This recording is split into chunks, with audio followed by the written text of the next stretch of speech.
नमस्कार दोस्तों, हमारी आज की कहानी का नाम है गृहस्थी। मीना ने अपने घर में काम वाली शांता से कहा, शांता ऐसा कर, आज दाल चावल और कटहल की सब्जी बना ले, साथ में मसाला भिंडी रायता भी बना लेना। ठीक है भाभी। भाभी, दलिया भी बना दूं?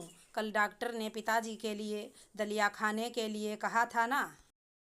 और अम्मा ने कहा था पिताजी के लिए जाते जाते दलिया ज़रूर बनाती जाऊं।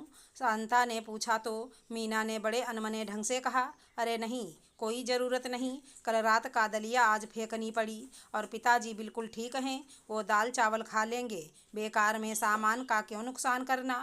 कहते हुए मीना चली गई। घर 2 मंजिल का था।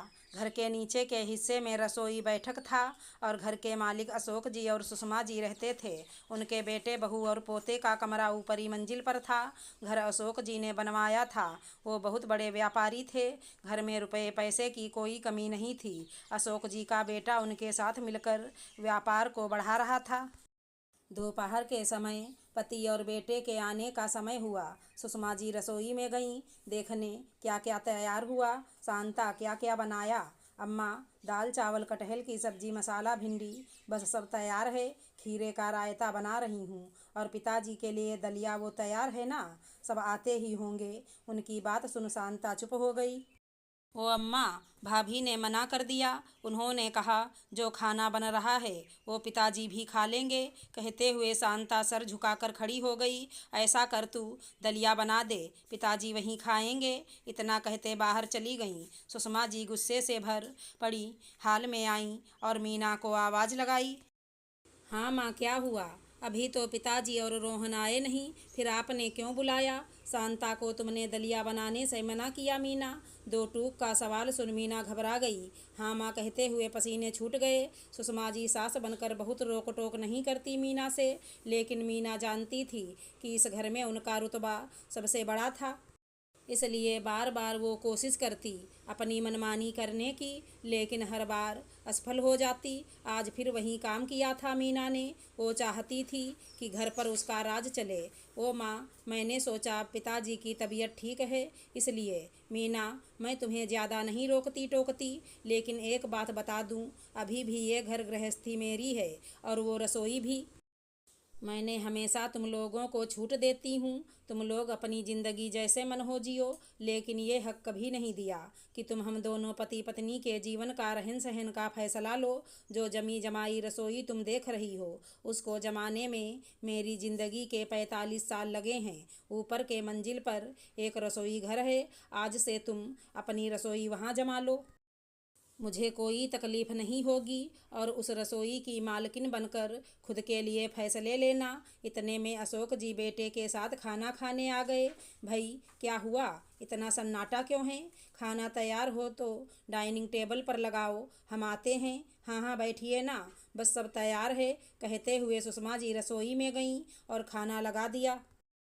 सभी ने खाना खत्म किया। कुछ देर बाद अशोक जी बेटे रोहन के साथ दुकान चले गए। सुषमा जी ने मीना को बुलाया और बोली, मीना क्या सोचा है? आज शाम तक अपना रसोई जमा लो। मैंने अशोक जी और रोहन के सामने कुछ नहीं कहा, लेकिन अब सब कुछ तुम्हारे ऊपर है, जैसा तुम चाहो वैसा हो।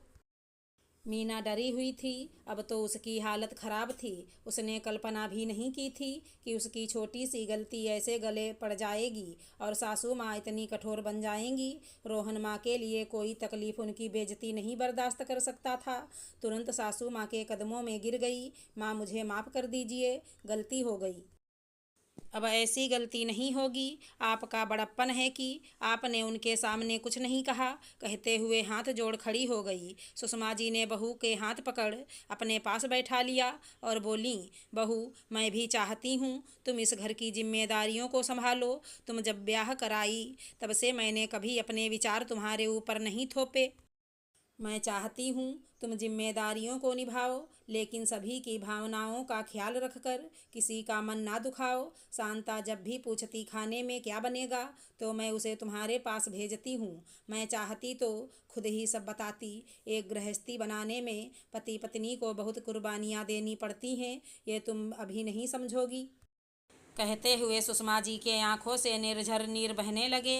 मीना ने उनके आंसू अपने हाथ से पोंछा और बोली, माँ, मैं समझ गई। गृहस्थी को किसी से लेना या मांगना नहीं होता, वो एक भाव है जिसे जीना होता है, जिसे समझना होता है। एक एक तिनका जोड़कर गृहस्थी बनती है। मैं तो आज तक जिम्मेदारियों और अधिकार को आपसे छीनना चाहती थी। अब नहीं, मैं एक एक कर अपने गृहस्थी की ईंट रखूंगी आपकी तरह। कहते हुए उनके गले लग गई मीना, और सुषमा जी ने उसे सीने से लगा लिया। वो समझ रही थीं कि मीना को उसकी गलती का एहसास है, इसलिए उन्होंने उसे माफ़ कर दिया। अब पूरा परिवार हंसी खुशी रहने लगा। अगर हमारी कहानी पसंद आई हो तो चैनल को लाइक शेयर सब्सक्राइब करें। राधे राधे दोस्तों।